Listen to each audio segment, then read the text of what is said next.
This was the coolest fun ever. It's so funny watching it now. This movie came out just on the cusp of like if you see a movie 15 years ago, they're still using an iPhone. It looks similar to what we have now, right? But just a little bit further than that.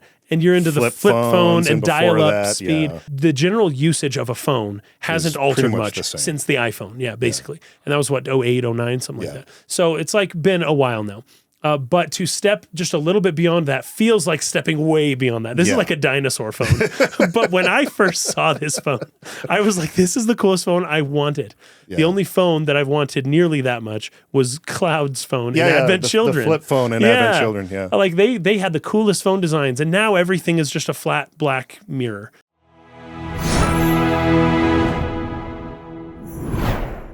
The only way I can differentiate what I'm going to say today from the myriad of great analysis that has been done is to not look at any of that stuff. Yeah, I didn't either. I didn't look at any analyses of the film. Yeah. I filled up, I have so many freaking notes, and it's all just from my viewings of the film. That being said, we did just recently watch a very brief segment of Neil deGrasse Tyson interviewing Lawrence Fishburne. Yeah. And there's some fascinating stuff there. Very cool. Some of it's going to work its way into our analysis here. But other than that, I've really not listened to any of this. Yeah. As far as the filmmaking history, the stuff that I know, it was made in Australia because at the time, there were tax breaks for films in Australia. This is why Mission Impossible 2 was filmed in Australia and a whole bunch of other movies at that specific time. I think even parts of the Star Wars prequels were filmed in Australia.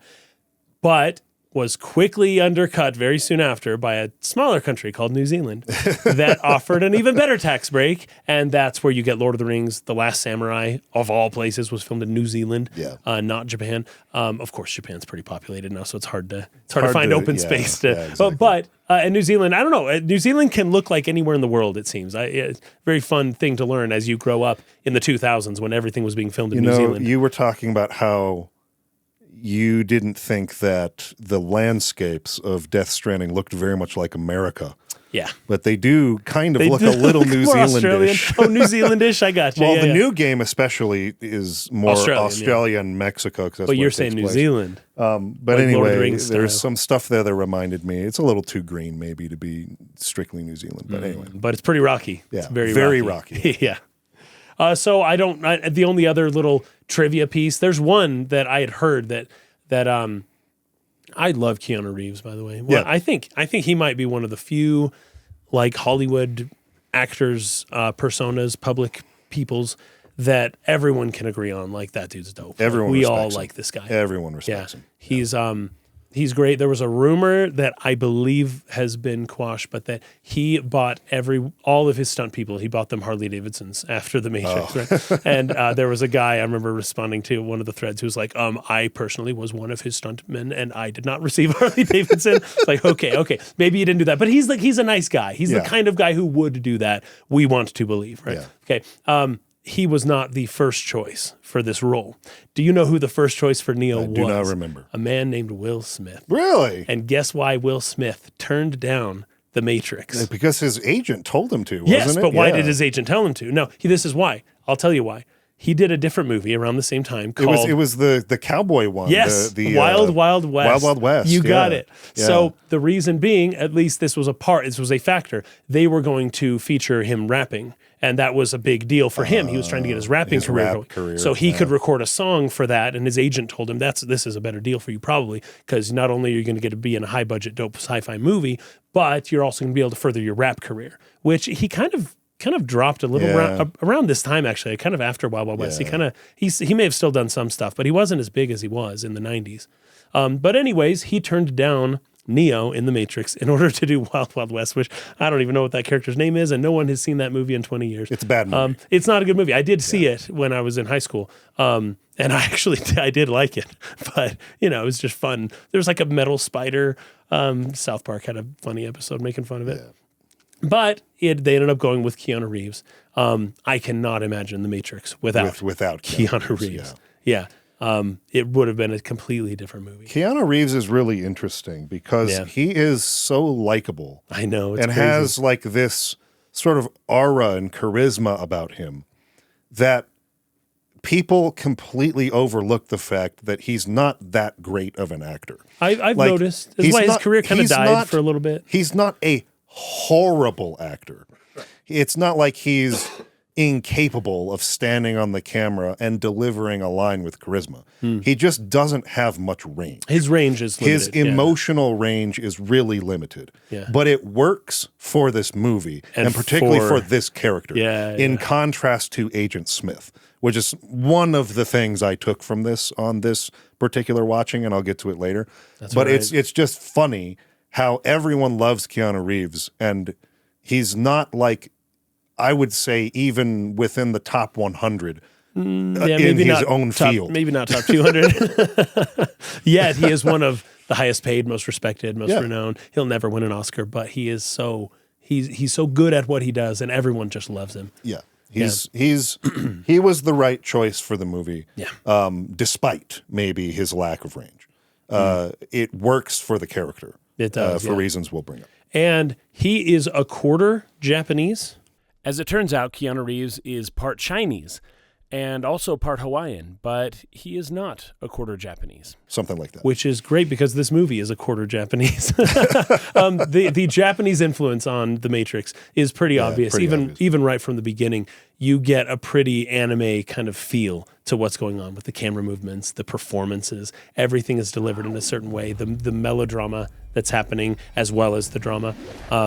It all kind of has that feel. And of course, the Wachowskis are very big anime fans. In fact, did you ever watch The Animatrix? Yes. It's pretty good. cool. It's pretty good. cool, yeah. Yeah. There's a bunch of different little shorts. Yeah. One of them was actually done by Square Pictures, like Squaresoft's nice. Movie division. That's right. After Final Fantasy Spirits Within. Yeah, the Final Fantasy Spirits Within. They worked on the one where the girl and the guy are fighting each other. Yeah. And that it's was like the coolest full one. CG characters. Yeah. And they have their little... It's in the same room, the same program where Neo and Morpheus fight in the movie. They do their kung fu fight. Yeah. It's in that same room, and it's just this guy and this girl, and they're doing like a sword fight. And they're kind of cutting each other's clothes off or whatever as they fight. But that was done by Square Pictures.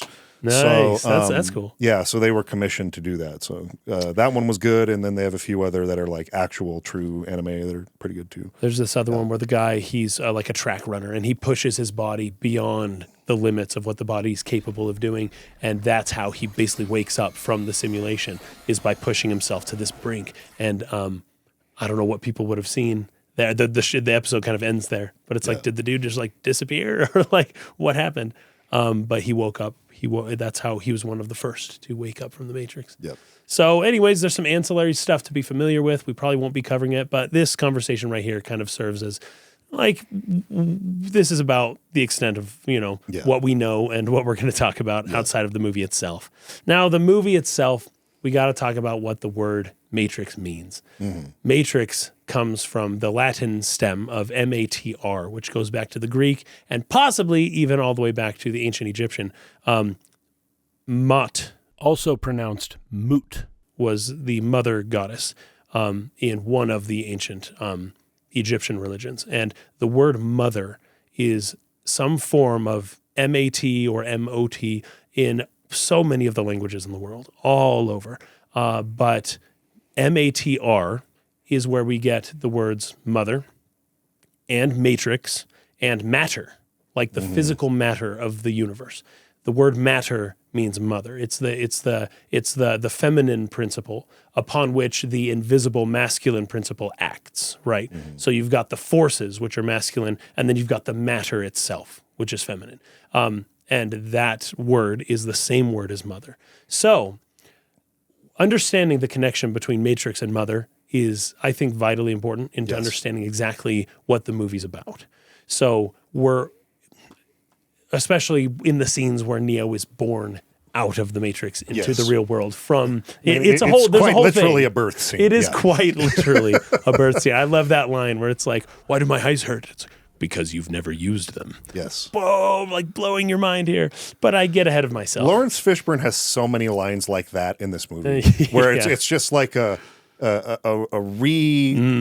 contextualization with a single line. That is just so good. My favorite one is You think that's air you're breathing? Yes. Oh, man, it's so good. And then he just good. leans back He and just goes, like looks around. and then just like walks away. Yeah.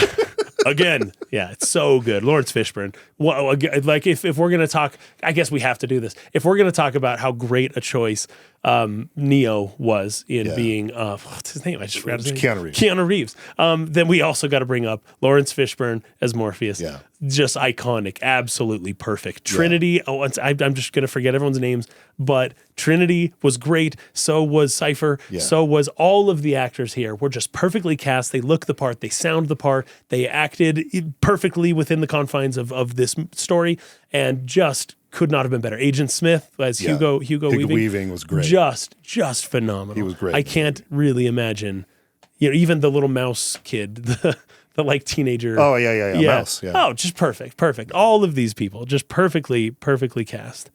So the Matrix means source, right? It also can be an environment or material in which something develops. That is more with the word matrix, as we think of just that word on its own, without the mother connection. But still, obviously, there's a mother connection there. So then there's the green tint. This movie is famous for so many different things. It was one of the early CG movies, right? You got Jurassic Park in '93. There were other movies before it. The '90s really saw the I don't know, just the flourishing of CG in movies, but not always done that well, right? Yes. Jurassic Park started everything off with a bang, and you got some hits and misses going throughout the 90s. Yeah, like Terminator 2 was pretty good. Yeah, that was pretty good. With and that came before Jurassic Park. That was 92. Yeah. That's right. And then, 95, of course, Toy Story. And then Jurassic Park 2 was like 97. That CG is phenomenal as well. Matrix is 1999 is when it came out. And it had a few more tricks up its sleeve using digital grading, right? Yep. In order to color grade the film in post. Was it the very first one? Now, I think there was a film before. Everyone says it's Oh Brother, Where Art Thou? Oh, okay. That was the first one. But you just can't tell quite as much as you can. No, with they this. didn't push it as far. Yeah. But with the Matrix, they pushed it quite a ways towards green, which is a color you typically want to avoid when you're doing color correction, as Mike and I have done many times. You don't want the greens to stand out. It makes the skin shadows look bad. It makes you look kind of pale and sickly. Yeah. And indeed, Neo does look that way throughout the Matrix, especially at the beginning parts. But that fits into the story. Yeah. Like he's suffering in this world. He's staying up all night doing stuff. He's kind of doing illegal stuff too. Everything feels kind of fake and just off. And a lot of it is this greenish hue that's been cast over everything. Yeah. If it wasn't obviously the first film to use digital color grading. It may not have been the first. It was the first to use digital color grading as a means of telling the story. Yes. It wasn't just let's correct this shot to make it look more beautiful. Make it look nicer, or to give it what has kind of become this sort of standard orange-blue tinted movie where all the highlights are tinted orange and all the midtones and shadows are tinted blue because that's pleasing, I guess, to the eye. Yeah. And so everyone does that. It was tinted the way it was as a storytelling device. It was, because why did they choose the color green? Right. In The Matrix, everything looks green because the code is green. The screens that they're looking at, everything is green. The Matrix is, you're seeing a simulacra. We're going to talk about this word a lot. You're seeing the simulacra of a world that is basically digital at its core. And as you look close enough, you realize, I'm seeing a lot of green here. Well, you're seeing the code. You're seeing the code of the Matrix, which is green. That's why everything looks that way. You know, we got into, with our Jurassic Park analysis, the Universal logo even being like a this part movie of does that too. It does the same thing. Yeah. The Warner Brothers logo is green. Yeah, that's right. It's everything else is colored the way you would usually see that Warner Brothers logo animated for the beginning of a movie, but the actual logo itself is very green. Yes. And so, like, right from the bat, like off the bat, they're telling you that color is important. Yeah, it's important. Right? Yeah. It's the entrance into the world of greenness, which when he wakes up from the Matrix, the color grading is back to normal. Everything looks, standard. Like, it doesn't look so off, right? Everyone looks normal. The green tint is gone. Yeah. So we zoom into the numbers, and suddenly we are in the Matrix, right? And this is from the WB, right? Kind of like the camera makes a good zoom in. And one of the best lines ever in the whole game. I just can't believe a game. Movie. I know. I'm butchering this like crazy. One of the best lines in the whole movie is this line from Agent Smith when, we found this terrorist suspect there's up in the hotel. All the police are kind of talking amongst each other. And, the possible FBI / maybe something or other, some people above them show up and the NYPD's like, oh, great, the feds are here. Oh, we got to give up jurisdiction. And Agent Smith is like, hey, we'll handle it now. And the guy's like, look, I said 2 squads up there. We can handle 1 girl. And Agent Smith goes, Lieutenant, your men are already dead. Yeah. And that line, before even seeing what's happening, before knowing anything about the situation, for him to say that line and your mind immediately just starts going places. And then you see Trinity holding her hands up. The cops are all there. And it's just like, holy crap. Like, what a dope line. And this is part of what I mean by the melodrama and the anime style. Lines like these are only there just to sound as dope and cool as possible. Yes. It's not meant to seem or feel realistic in any way. Right. It's meant to get your mind to just like, whoa, you're going into this new world of this melodramatic kind of portrayal of things instead of this hyper-realism, right? And they hit you with it right off the bat. With the Wachowskis' obvious affinity for anime, I had to wonder whether that line was lifted straight from Fist of the North Star. Actually, that's a good point. Oh, you're right. Fist of the North Star is already dead. He's already dead. You're already dead. Because he punched you and your heart's about to explode or something, and it's like, that's funny. I wondered if that was basically just a straight reference to Fist of the North Star or not. But I also like how even before we get into like the first scene taking place, you have Cypher and Trinity talking to each other. That's right. Yeah, you do. So they're having some dialogue back and forth, which is the beginnings of their sort. He's trying to get her to admit that she doesn't really believe in the one. Yeah. Because I think he's himself looking for some validation because he doesn't believe in the one. Right. And he wants to go back into the Matrix again. He feels like it was a mistake to take the red pill. So he's why didn't I take the blue pill? He thinks he's in love with Trinity, and so I think he's trying to, from a sense of guilt, get someone else to also admit they're not with Morpheus anymore. Right. And he's trying to pry her a little bit. But while they're having their conversation, which they would have been having outside of the Matrix, we're zooming into the code because they're about to go in. That's right. She's going in to the Matrix. So it's like they're having this conversation maybe while she's about to get plugged in or something. Right. And then it's like the scenario begins. Oh, I kind of liked that. I like that interpretation better than mine because there's something I didn't know what to do with in my interpretation, which is the fact that it then pulls out of the Matrix on Neo's computer with him asleep at his desk. Oh, right. And I'm thinking, wait, we're still in the Matrix though. Yes. So I thought that the beginning with WB, we're entering the Matrix. That's clearly what it is. But I like your interpretation that it's them entering the Matrix. Yes. Right? And then when they pull out of the Matrix, they're out. But now we're here with Neo and he's still in it. Right? I like that better because I didn't know exactly how to take that before. I kind of was going to skip over it. So then, of course, as we pull out of the Matrix, Neo is, just asleep. His room's a total mess. But there's these like news articles on the screen. And if you pause your DVD player or VHS, if you pause your VHS and get a magnifying glass on your 480p television, your CRT TV, you will notice that this is all these news articles are about one Morpheus, a horrible terrorist who has done awful things and is being searched for everywhere. And Neo is searching for Morpheus as well. He wants to find him. Yes, and that's what he's doing. He's downloading in nice 90s, what's the internet? What do we call that? Dial-up. Nice dial-up internet speeds of like slowly the scanning of a document, and when you're downloading it, it's so funny. I love it. But Neo, clearly, he's a pirate. That's what he is. He pirates stuff. And he goes into maybe the dark web places looking for things. And he looking for the truth. Yes, of course. That's what he's looking for. Everything outside of the propaganda he's being fed. The stuff you're allowed to see. He's kind of getting his hands dirty a little bit, which means he's doing some illegal stuff. And also, while he's doing it, I guess he figures he may as well make some money. doing this as well, because these people knock on his door, and they're here for, some of his illegal contraband. Some illegal contraband, exactly. And this is a very important scene in the movie. So right before you say that, I like that you brought that up. I didn't think of that. But it's not that he was doing what he was doing as this hacker, dark web guy. Alternate persona. For the illegal contraband stuff. Right. It was because he's looking for Morpheus. Exactly. But that's what he's really downloading. If he's going to be taking this risk, he might as well get something out of it. Exactly. And I love the guys that show up too. It's like these are people in the underworld for sure. Right? Yeah. They're the stoner types. They're the way the girl is dressed is just like so fascinating. But at the same time, I also had this other thought.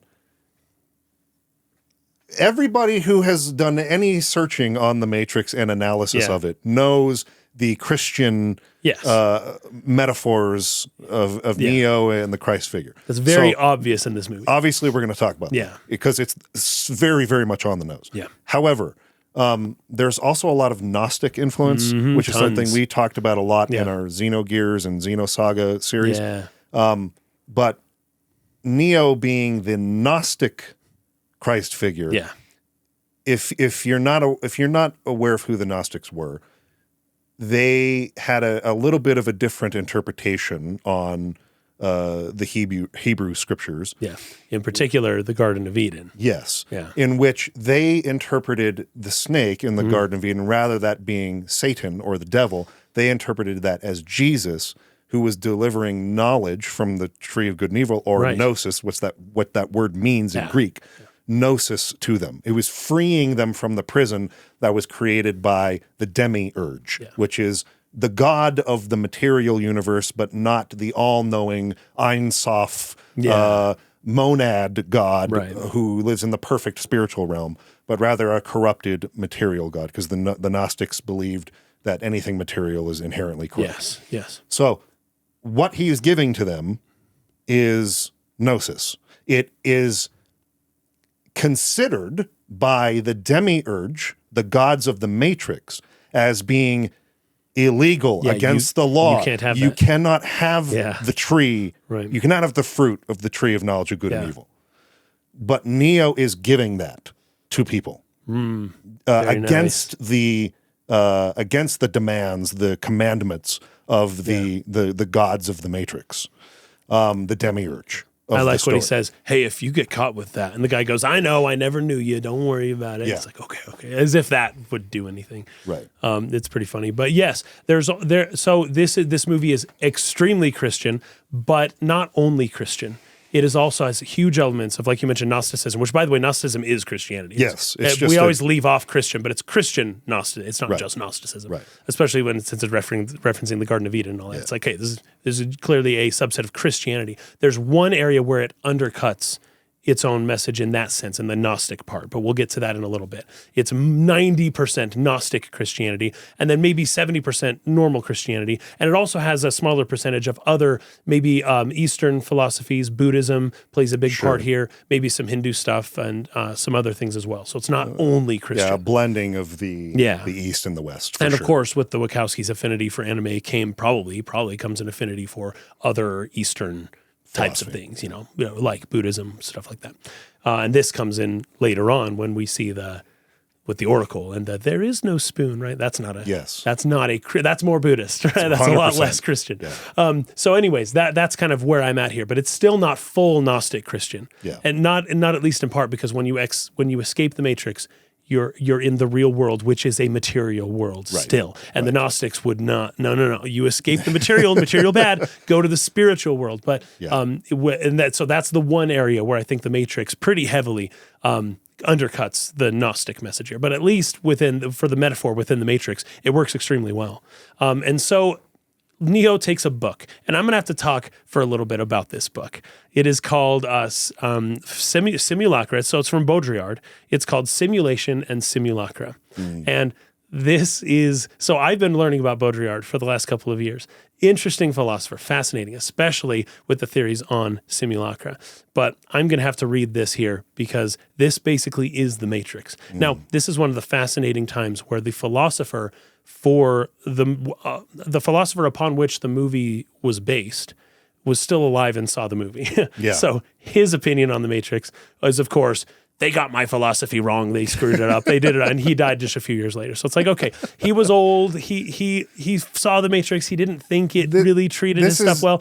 But movies don't always give a one-to-one perfect treatment. They're just like, this is an idea we're playing with, right? It's the same thing I see sometimes with some criticisms I see of Xenogears where it's like, oh, Takahashi got this and this wrong. And it's like, no, he didn't get it wrong. Yeah. He's not trying to make a Gnosticism the game. Right. Yeah, exactly. He's not doing Carl Jung philosophy the game. Right. He's pulling pieces that he found interesting from each of these things he's read and knows about and creating his own thing from it. And that's what they did with The Matrix. It's not meant to be this guy's Simulation philosophy, and the movie. The movie, yeah. It would be a pretty bad movie, I think. But here, and I just took this straight from Wikipedia. The first stage, so there's 4 stages, right, of simulacra. This is utterly fascinating. I think you're going to like this. It's fascinating stuff. The first stage is the faithful image or copy. This is where like symbolism comes in. In fact, all of this is basically a critique of the different types of symbolism and how some of it gets pretty far detached from what it was originally supposed to mean. The first stage is a faithful image or copy, where people believe and may even be correct to believe that a sign is a reflection of a profound reality, right? The second stage is a perversion of reality, where people come to believe that the sign is an unfaithful copy, which masks and denatures reality as an evil appearance. It is on the order of maleficence. So here, signs and images do not faithfully reveal reality to us, but can hint at the existence of an obscure reality, which the sign itself is incapable of encapsulating, right? So that's the second one, right? Where it's like, the symbol's corrupt, but there is still some underlying reality there. It's just, this is a totally wrong version of it. The third stage masks the absence of a profound reality, where the sign pretends to be a faithful copy, but is a copy with no original. Signs and images claim to represent something real, but no representation is taking place, and arbitrary images are merely suggested as things which they have no relation to. Baudrillard calls this the order of sorcery, a regime of semantic algebra where all human meaning is conjured artificially to appear as a reference to the increasingly hermetic truth, right? So it's less solid and it's a little more ethereal. Now here's the fourth stage, right? The fourth stage is pure simulacrum, in which the simulacrum has no relationship to any reality whatsoever. Here, signs merely reflect other signs, and any claim to reality on the part of images or signs is only of the order of other such claims, right? This is the everything is an assumption kind of thing. This is a regime of total equivalency where cultural products need no longer even pretend to be real in a naive sense, because the experiences of consumers' lives are so predominantly artificial that even claims to reality are expected to be phrased in artificial or hyper-real terms. He actually coined hyper-real or hyper-realism, right? And this happens like with what if you've ever seen like a shot of CGI or something where you're like, that looks better than real. That looks hyper-real, right? Now there's some sense in which like it's like this is more than real, right? So you end up identifying with things that actually aren't real at all. They've like transcended realness in their own way by like ungrounding themselves from the laws of reality, something like that. Yeah. So then this is me talking now here. In the fourth stage, the symbol is the ground, but or it is the source, but it's not real. But it's more than real. But ultimately, it cannot stand. It will break eventually because it cannot sustain itself. So if you're trying to understand this in maybe a more concrete way, one of the ways, I've heard this in 2 separate ways before, especially fourth stage. Somebody pointed this out. Fourth stage is blue raspberry Slurpees. That's what it is. Think about this. Think about this. That's actually a really good It's analogy. really good. So you have a raspberry, right? It tastes nothing like a raspberry at all. So let's say you've got a raspberry and you're like, I want to maybe we're going to juice up the raspberry. Let's start artificially selecting for like the biggest, juiciest raspberry. Okay, we're now first order because this isn't the original, but it's still a raspberry, right? It still bears reference to the original. It's just now we've kind of, GMO, we've kind of like modified it a little. Most of our fruits that you buy in the store, by the way, are not at all like the original wild fruit. No, there's also they have chickens been and genetically changed. If you go look at what a watermelon, wild watermelon used to look like a few hundred years ago, I've seen some of these. It's almost all seeds, very little fruit. It's like a pomegranate. And it's actually very similar in which it's segmented like an orange or a grapefruit. Oh, interesting. And it's just full of seeds. So it was genetically changed. And now they're seedless. Right? To be seedless is what we'll be buying now. Yes. And just full of the fruit and juice. Yeah. Similar with bananas. Wild bananas are full of seeds. And obviously they've been changed in such a way to where you don't have to pick any seeds out of them. Yeah, you bananas. can just eat them. Corn. If you've ever corn, seen original corn, you'll get like 7 kernels of varying sizes and colors. And now we just get our corn. It's all the same color. There's like hundreds of them and they're all perfectly in a row. That is not how corn naturally grows. Yes. Yeah. So you can kind of see that here. So we're living in a reality that is already one step removed from the source reality, like the base reality. Then you go to the second one, which is, okay, well, I'm going to take the essence of the raspberry and I'm going to make like a candy flavor out of it. I want like, smoothies, or we're going to extract the essence of the raspberry and we're going to make it into like a candy, right? That kids can enjoy, but it still tastes like a raspberry. That's third order, right? Because now it's not even a thing that grows from the ground. It doesn't look the same, but it does have some taste that's like, okay, this is still a raspberry in a way, right? Fine, fair enough. Fourth stage is where you insert the flavor blue, which can, there are only a few flavors where just the color is like, you look at the color and you're like, oh, I know what that is, but it's not a naturally occurring flavor. No. Blue, I remember this back in junior high, Pepsi came out with a new product called Pepsi Blue. Yep. And I remember I was talking to my cousin about it at the time, and it was like, dude, it was really good. I thought it was going to be Pepsi with a little blue, but it ended up being mostly blue and a little bit of Pepsi. Yeah. And that conversation is a ridiculous conversation to be having, right? Except that blue has created its own new reality where no reality existed before. And then now you have blue raspberry Slurpees. Think about this. Think about how far removed a blue raspberry Slurpee is from a raspberry. It tastes nothing like it. And now imagine children who were brought up drinking the blue raspberry Slurpees and you gave them a real raspberry.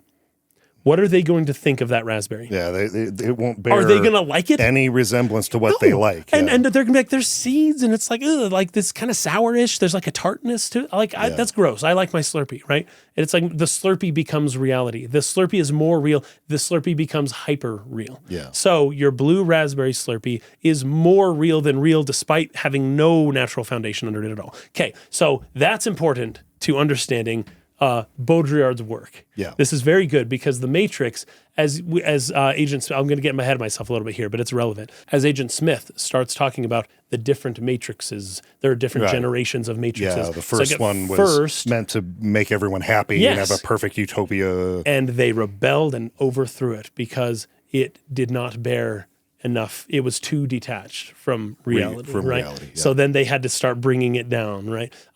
But even the Matrix itself can be seen as stage 4, even though it looks so similar to real life. I think what the Wachowskis would argue is that, well, it is still stage 4 because it is completely artificial. You may look at the world and see mountains and whatnot, but really it's ones and zeros. All you're seeing are ones and zeros. Your brain is just interpreting it as a mountain. And if you were to see a real mountain, it would look slightly different, but like all you're really seeing are ones and zeros. That's why when Neo gets in there and he finally, like figures it out, he sees the ones and zeros. That's all he was seeing to begin with. He just couldn't realize it, right? Yeah. Now he's seeing it and he's living in it, all of that kind of stuff. There's also the conversation with Mouse where he's like, well, what if they got the flavor of chicken or weedy, whatever it is, wrong? What if this is actually much more similar to what oatmeal really is, or something like that. How would we know that? How do they know? Yeah. So that's definitely referenced there too. Exactly. And he also says something very good in that moment, because then he's kind of like, hey, Neo, do you want to meet that girl that I designed? And he goes, no, to deny our passions is to deny the very thing that makes us human. Yeah. And this is where the movie separates from Gnosticism. Yes, is in that in moments like that, where it's like, especially in the second and third Matrix movies, the embodied physical existence is a very important part of in the Wachowskis' opinion of what makes us, human and important and all of that. But so, all right, so we got Baudrillard's work, and it works because the Matrix is starting on this path of separating us from reality, right? We no longer even, like many people like Cypher, no longer even want to live in the real world, just like a kid doesn't even want to eat a real strawberry. They would much prefer their blue raspberry to the real world's products, right? They'd rather live in this simulacra version, this fake, cheap version, as opposed to the real one, right? So that's where that's all relevant. Baudrillard was very brilliant, interesting, even though he did not like the Matrix. He did not like the movie when he watched it. It's just wonderful. Also, this is important too, to realize that there is the separation between the simulacra and the real world. It can be embodied in the phrase, there is no spoon. Right. So once you realize there is no spoon, you realize there is no blue. Blue isn't a thing. Blue is made up. Yes. Blue is the color of the sky. It's not a taste, right? Yes. But once you realize that, then you can re-enter back into the world. But until you realize that, you're just going to slurp your Slurpees. Drinking it, Yeah, just like WALL-E. It's like the WALL-E style. The WALL-E people. I love that good stuff. Okay, so this also relates to Kant's thing in itself. But I don't know. Let's just stick with Baudrillard here. Okay. Because I think it's a little more simple. So now back to the movie. So Neo's got the book, right? Simulation and Simulacra. And what's so good about this, and this is where I would say, look, Baudrillard, I know you don't think that they represented your idea perfectly, but that book, when you open it, it's not a book. It's a storage container for digital data, right? So the book, even his book itself has become just a shell. It's not really a book. It's a case for digital data, which in digital data is a simulation of actual data in a book, which itself is, maybe a stage removed from the actual thing itself that you're trying to take the data on. So the fact that book, when he opens it, is hollowed out with digital CDs and little mini discs. They're not like mini floppy disks, but they're like they're like floppy little, disks. Are they mostly cassettes, floppy? Aren't they, or something like that? Okay, maybe it's cassettes. I can't remember. I thought I saw little disks in them or something. Because cassette is analog, so I don't think it is. I think you're right. I think it's floppy disks, which would be digital. Yeah. So the book is hollowed out. Inside of it is hollowed out and replaced with digital data. Also replaced with money. There is money inside the book, remember? Because that's where when Neo gets the money, he puts it inside the book. Yeah. This is very good. This is a fun statement in itself, because our currency, that money he put in there is, and I'm talking about the real world here, it is fiat currency, right? Which means it's not backed by anything. Yes, right. A dollar is worth a dollar because the American government, and possibly more importantly, the American military, says that it's worth a dollar. Yeah. And that's why it's worth a dollar. It used to be you need gold or something that was valuable that other people wanted. That it represented. Yeah. And which now is, again, it's just a like stage of removal from the reality, the real thing. So I get Baudrillard's point, but honestly, that was brilliant. That was a brilliant move there. You're getting this like critique of the modern world along with digital and the way that everything is kind of changing, and you're doing it all within this little imperfect container, which is Baudrillard's work. So I wouldn't be upset. That's actually really cool. The money going in there with the digital stuff is a strong statement about how fake our money is. Exactly. This is part removed. Of the world that's pulled over your eyes. And money it's our is real part of that. Yeah, and it's our real world. Yeah. Like, this is a critique directly about our real, because it's like, what if we're all in the Matrix? We were joking about the Flight of the Conchords. This is, I think, season 2 episode where the Prime Minister of New Zealand comes up and he's like, we just got the Matrix. What if we're all in the Matrix? And it's funny, but it's like, we all thought that when the movie came out. Okay, fair enough. Yeah. But this is a moment where the Wachowskis are saying, no, you really are in a type of Matrix that you're just kind of blindly going along. And one of the examples is, boom, look at your money. Yes. What's the basis for that money? right? Does Fort Knox even have any gold in it? Has kind of become a question lately. I don't know. Nobody knows. I don't know. Well, somebody knows, but I don't know. Yeah. But it doesn't matter because it's backed by, basically it's a foundation of sand, but it doesn't matter so long as everyone buys into it. But at some point, that money can very quickly lose its value, and there's nothing to keep it from falling to zero because it's backed by literally nothing. Yep. So I thought that was wonderful. That's really clever. I like that. So then we got the line here where Neo shows up, gives him the stuff. The guy gives him the money, of course. And the guy goes, "Oh, you got the goods. Man, you are my savior. You're my own personal Jesus hallelujah. Christ." Yeah, hallelujah, which means praise be to God. Yeah, he goes, "Yeah, you are my literal Jesus Christ," is what he says, which is like, whew. Yeah, this is very explicit. In fact, this movie is very explicit. Neo is an anagram. You move the O over and you have the word one, right? Yes. So Neo is the one, but you just put the N in front and it's Neo, right? So this is what J.K. Rowling did for like every freaking magic spell in her entire that's right. Harry Potter. Like the Mirror of Erised, she just kind it just constantly did that. Tom Riddle, his name, all that funny stuff. All that. Yeah, it's a clever little trick there. So already we're getting Neo identified with Jesus, which is funny because you're like, as far as you can tell, this guy does not have it together. Yeah. And someone's calling him a savior.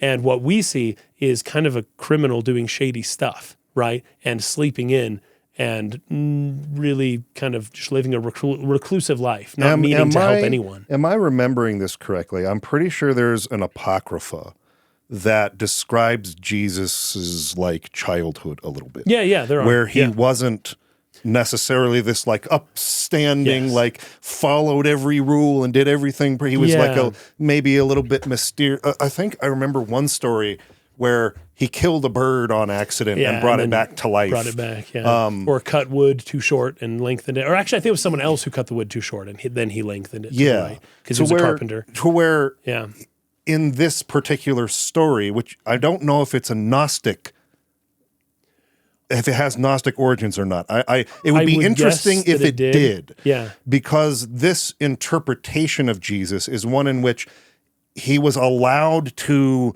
experiment and find himself as a child. So, he didn't just like know from the second he was born, I'm the savior, I have to like dot every T and cross every I and do everything literally perfect all the time, or else I cannot be that the one. There's a process of learning, of experimentation, of a regular childhood, of becoming the savior instead of just always learning to walk the path. Yeah. Okay, so there was an old heresy of ancient Christianity called Arianism, and Arianism is where Jesus was not completely necessarily fully God, I guess. Because the idea is it came about around the time of the hypostatic union and the arguments about how Jesus could be man and God. And the Orthodox Church ultimately decided, well, he's not 50% man, 50% God. He's 100% man and 100% God. And that's what they call the hypostatic union. But the Arians didn't believe that. The Arians thought that Jesus kind of, like what you're saying, he became God. And Arianism was a very, very prominent form of Christianity. It did not believe that Jesus Christ was necessarily born divine. There was something like when he was baptized and the dove descended and God said, and that there was something like that where he became God. Okay, so it's an old, and I believe it's Arianism. I might be confusing it with a different heresy of the old times, but it was something like that. And so there were ideas like that. It might have been Nestorian Christian, which was the Eastern Christianity, but it's not Orthodox Christian for sure. And so there were ideas like that, and they did have some crossover with Gnosticism in a way. This is the version of Jesus they are depicting in the Matrix. Yes, exactly. Not the one in your Orthodox Christianity or your Roman Catholicism or your evangelical like the Gospel of John understanding, where it's like Jesus was perfect from day one and was just like, that's not the version of Jesus that they're depicting in me. This is definitely a becoming of Jesus and not a always was the whole time. Although there is some hint to reincarnation throughout this movie of the one kind of idea. There's a hint to that. Which is not Christian, Eastern, by the way. for sure. But very Eastern. But he is born with an innate curiosity. We can put it that way. Yes. He does have some element of the one in him, likely through this reincarnation process that isn't super well outlined in this movie, but maybe outlined better in the next movies that don't exist. Right. So, like, I guess that's a fair thing to just touch on really quickly, because we've done the Fellowship of the Ring. Certainly, at some point, we'll do the Two Towers and Return of the King. Yes, we will. What is your interest level in doing the Matrix sequels? It's Do low. you like those movies? I don't hate them a ton. I just think that the CG they use CG in ways that have really not aged well. It was not ready to be used that way. They thought it wasn't, and there are some moments that I would love to talk about, and Colonel Sanders being the architect is pretty dope. It's up there. I would love to discuss that, but I don't know if it merits a whole episode on its own. So probably not. I have not watched the second movie in many years. Okay. And Me I've neither, only seen the third movie one time. Oh, really? So what's the one thing you remember from the third movie? It's just the fight scene at the end in the rain, where they punch and the rain. That's the only part I remember. I remember in the third, from the whole movie and the ending, I guess. Well, here's another one though. What about the fourth Matrix movie? I haven't seen it yet. Me neither. I've heard things. I've heard that's bad. But my guess is if we do 2, we have to do 3. And if we have to do 3, we have to do 4. So are we committing to doing all 4? I don't know. I mean, this is something that'll be interest. voted on. But this was something I wanted to talk about, not just because you brought that up and I was curious. Yeah. It's because before watching the movie on this particular time, I had the opinion that The Matrix is a standalone film. Like, it can just be enjoyed as a single film, and you don't need sequels to it. Yep. And that changed on this viewing, because there's so much about Zion and the idea of like actually rising up against the machines that is all set up here and has no payoff in the movie. And so it's like, it actually isn't. It isn't a standalone film in that sense. It's more a standalone film in the philosophical breakdown. Sure. As a philosophical piece of work, it is complete. As a story for which they are planting setups, it is not complete. It is the introduction to an obviously more epic story to be told. Yes. Right, to be continued. 100%. Yeah, that is true. That is true. That's wild that this movie's as good and popular as it is, given that it really is, and especially the ending scenes are basically like, look, this was a setup for the real stuff that's about to go down. Yes. And then Neo flies. Yes. And it's like, whoa, what's going on? And that's the end of the movie. That is, you're absolutely right that this does not exist. This was not meant to ever be a self-contained film. Yeah. That being said, I wish it was. I do too. I kind of do. And I like this second movie okay. But you can't, it's not like an after credits scene where it's like, oh, there's the sequel. No, him getting on the phone and saying, I'm opening people's eyes now. That's an integral part of who he is and of the Gnosticism of this whole, like the statement of the whole movie. I'm going to give the fruit of the tree of knowledge to everyone in the Matrix. Exactly. Now. And you can't just cut that scene. Like you can cut any of the ending credit scenes from all the last 20 years of Marvel movies and it wouldn't make a difference. But you can't cut the ending scene of the Matrix. No. So but that ending scene does lead. Yeah, you're right. I'm just agreeing with you. It was just an interesting. I guess I look back on it and I don't remember why I thought it was a complete standalone movie. It was like it could have just finished there and it would have needed no sequel at all. Yeah. Again, I'm repeating myself and I apologize for that. I do that a little too much. In the philosophical sense, it is. Yeah. I feel like that ending cements what the character of Neo was set up to be as the metaphor perfectly. Because it's like, I know what the movie's saying, and we're good. Yeah. But as far as like the story of the Matrix, there's just too much set up here that has no payoff. That you leave that going. But then what happens next? That's a great point, and we will. So it's kind of like we kind of have to people's opinion, but we'll see what people. Maybe think. we can just like talk about it and not have to watch them again. That'd be nice. That'd be kind of fun. I remember that punch at the end of the third one. So that was, we can just talk about that. Yeah. Anyway. All right. So then, of course, Neo kind of brings up his, You ever have that feeling where you're not sure if you're awake or still dreaming? All the time. It's called mescaline. And it's the only way to fly. It's great. I love that line so much. He's in a different world. He's escaping the Matrix in his own different way. We'll just put it that way. But in a way that maybe just embeds you deeper in it or something like that. This is another thing about the simulacra aspect. These people that he sees, these are, and I'm going to pick on the woman right here for a minute.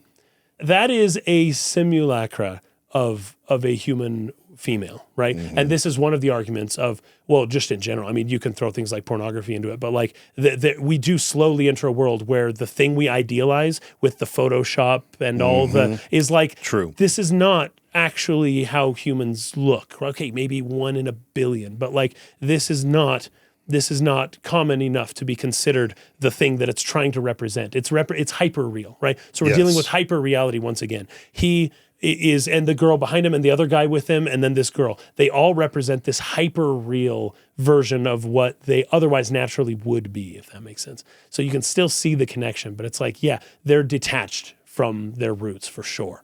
Right. But of course, Neo walks back in. He sees the text on the screen and it's Trinity saying, follow the white rabbit. Well, we find out later it's Trinity saying, follow the white rabbit. And then he looks at the girl and it's funny because the guy's just like, hey, do you want to come? I don't know that you just invite your contraband dealer to parties, but whatever. And Neo's just like, no, I'm not doing that, until the girl turns to leave. She has a white bunny tattooed on her shoulder. And then he goes, yeah, I think I will go. All right, let's go. And they go to a rave, which in a recent interview with Neil deGrasse Tyson, Lawrence Fishburne reveals that this isn't just a bar dance party or a club. A club. Yeah. This is a sex group. And he says, if you look in the background, okay, he was maybe there. Okay, he wasn't in the scene, but he could have been on set. He could have been on set. He might have, because they filmed for like a year and he was training, and this was a big deal. He may know what was in the background better than I can tell what's in the background. And it might have been cut for the movie. Exactly. Because, I mean, this movie was rated R, which I'm sure they were upset when they got the R because I was going to limit a lot of their audience. And I'm sure after the first week's box office, they said, never mind, we're good. Because this movie, everyone went to see it. It didn't matter. Like, the rating didn't matter. This was a revelation. This movie, which is funny, that's what the third one? Yeah, Reloaded. Revelation, the third one. But I'm not referencing that movie because it doesn't exist. If there is no spoon, then there is no Matrix 3. I can keep doing this. Okay, so he goes to the dance party and he sees Trinity there. Now, Lawrence Fishburne equates Trinity with Mary Magdalene, and it is in part because she is here at this the sex brothel club. Yeah, it's a sex club, and here she is. And it's like, hey, meet me at the place. This is where I work, right? So if Neo is kind of getting his hands dirty in the dark internet web places, Trinity is also a hacker, but her day job is, something along the lines of this club, right? And it's not explicit in the movie, but Lawrence Fishburne said it, and I believe him. So let's go with that. So she's Mary Magdalene. And of course, this is where she just kind of shows up and she goes, hey, I know the answer to all the questions. Actually, okay, that's another reason why this may be a more Gnostic, or let's just call it an alternate sort of take on Jesus. Okay. Because in the Roman Catholic or Orthodox Christian traditions, they don't want to pit Jesus as having married a human woman. Yes, and that is more. That's something they try. That's a whole the Da Vinci plot Code. of the Da Vinci Code. They're trying to keep that a secret. Yeah, they don't want people to believe that. Right. But there's of course the theory that Jesus married Mary Magdalene, that they fell in love and they had children, and there are prodigy of Jesus Christ still in the world today. Yes. And so Trinity being Mary Magdalene falling in love with Neo and actually having a union would be another sort of sprinkle of evidence that this is the alternate take on Jesus from the sort of traditional. Yes, very good point. Very good point. The song, did you recognize the song that plays in the club? I didn't. It's Rob Zombie. Oh. Dying as you burn. Anyways, It was a big song back in 99, dude. This song was huge. I freaking loved Rob Zombie. Oh, wait. Okay, we have... is this where the line was in the movie? Have you ever woke up and thought you were still dreaming? That was what Neo says to the drug dealer. The drug dealer. Yeah. Okay. And the guy goes, yeah, man. Yeah, so that happens there. So I wanted to tell this story because it was one of those moments of synchronicity that was just crazy for me. Synchronicity is a theory of Carl Jung. That's what he calls it, right? Synchronicity? Yeah, synchronicity, yeah. Anyway, look more into that if you want to know what that is. We can't go into every philosopher here in this one video. The night before I watched this movie, this hadn't happened to me in a long time. It's happened to me a couple times in my life, but this was probably the worst. I'm calling it the worst example for a reason because it was freaking me out, and I thought I was trapped in my dream. It was it was like an Inception kind of like experience. So I was having trouble going to sleep that particular night. I finally did get to sleep, but didn't realize I had fallen asleep. Right. And then the dream world takes over and dream logic starts happening and you're believing in it when you're in it. Yeah. And then I woke up and it's as real as this room to me is right now. Physically, it's as if I woke up in my bed. I got out of bed. I started my morning routine. And very gradually, it goes from exactly what my morning routine is and getting into the day to weird dream logic starts to emerge. So it's like slow boiling a frog in the pot. Yeah. You don't realize it until it's boiling over out of control. Holy fetch, I'm still asleep. Woke up again. Whoa, that was nuts, dude. I haven't had I thought I was sleeping, I thought I was awake, but I was really sleeping dream in years. Okay, get up, start the day. And it happened again. No way. And then it happened again. Oh my gosh. And then it happened, I'm not joking, this happened like 20 times. You were in a loop. I thought I would never wake up. Oh my gosh. I started to get really scared. I was like, what is happening to me? Groundhog's Day, It was insane. That's crazy. As far as like time compression goes, this was like, it felt like days of time in which I was trapped and I couldn't actually wake up to the point to where when I actually finally did for real, I didn't really believe I was awake yet. And then finally, like, okay, I am actually really awake now. But this happened the night before I watched the freaking Matrix, and that line was in there, and I was like, holy crap. Have you ever woke up and thought you were still dreaming? And so I can't remember how the line goes. The line might be actually the opposite of what I experienced. I didn't wake up, but thought I had over and over and over and over again. Anyway. It was just a weird thing to have happened right on the eve of watching this film. That's crazy. So, anyway. That's dope. The music, too, the fact that it's heavy metal. Yeah. If we're going to talk about simulacra of music, I love heavy metal. I think it's great. Yeah.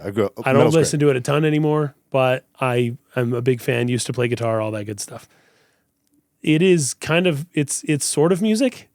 When you listen to Rob Zombie just like shouting with the guitars and the drums, it resembles music, like kind of, right? It's cool to listen to, but the musicality of it is called into question by the overwhelming like static and distortion that is happening. It's more like organized chaos. Yes, exactly. Is kind of like the feel you get, but especially with a lot the of chaos is really coming through pretty hard. A lot of the progressive metal movement of today is actually so intricate musically that it's like kind of way beyond like what people can really intuitively understand. And so they're in these crazy time signatures and stuff to where you don't know how to sync with it because it's so off from the 4/4 beat that you're used to, and that's easy to move to, that you're like, oh, here should come the snare. Oh, it didn't. Oh, there it is. Oh, whoa. Yeah, it's a 6/13 time signature. It's like, which what is the like, freak? What? Yeah. And so it's actually extremely ordered. Yeah. I mean, to the extreme. For what it is. Yeah. But it sounds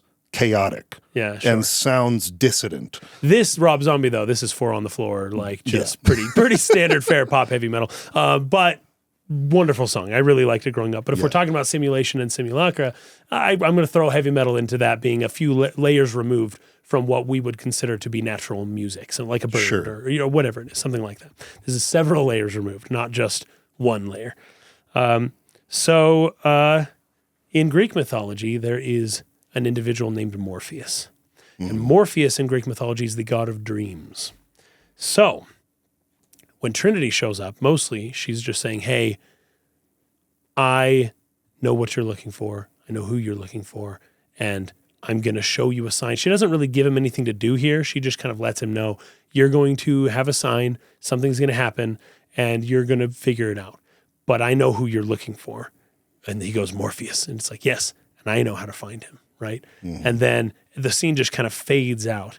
And then you get him waking up to an alarm, which is funny to wake up to an alarm and then realize that you're late because That alarm must have been beeping for a very long time if he's as late as he ended up being. Yeah, it's pretty funny. So he's late for work. He's got to go to work. It sucks, but he hates his day job. He's there in a suit, right? It looks totally uncomfortable. The green tint is starting to really kind of work on his face there. He just doesn't look like he belongs here at all. Nobody does, but this world is starting to look a little bit fake. But he's standing up in the corporate, skyscraper, and he's being berated by his boss. And his boss says the most interesting things, such as, Mr. Anderson, that's it. Mr. Anderson, you believe that you are special, that the rules do not apply to you. I love that. Every time I hear it, I'm just like, oh, this is so good. This movie is actually the dialogue is very well curated, and it's very pointed to the theme, right? It's very good. Maybe a little too much so at certain times like this, but I still love it nonetheless. I think it's really good. Yeah. You think you're special. The rules do not apply to you. And then this is literally a conversation the Pharisees had with Jesus about the Sabbath. It was like, that's right. And he telling them more about the spirit of the law versus the letter of the law. Because and he healed who do you think someone. you are? You think that or was it that they brought up the rules they brought up a hypothetical. He healed someone. Did it actually happen, or was it hypothetical? He actually healed someone's hand on the Sabbath, and he wasn't supposed to do it because it was by Sabbath. A synagogue. The Pharisees got all upset. So anyway, it's the same thing. It's you think you're special, that the rules don't apply to you. And Jesus is like, pretty much. So Neo gets, this is the coolest thing. So he goes, the boss is just like, one more time, you're out. You're going to make a decision. Do you want this job or not, right? And if you're late one more time, the decision's made, you're done, right? So he leaves and he gets a package. As soon as he gets to his cubicle, someone delivers him a package. And do you remember what you thought when you first saw this phone?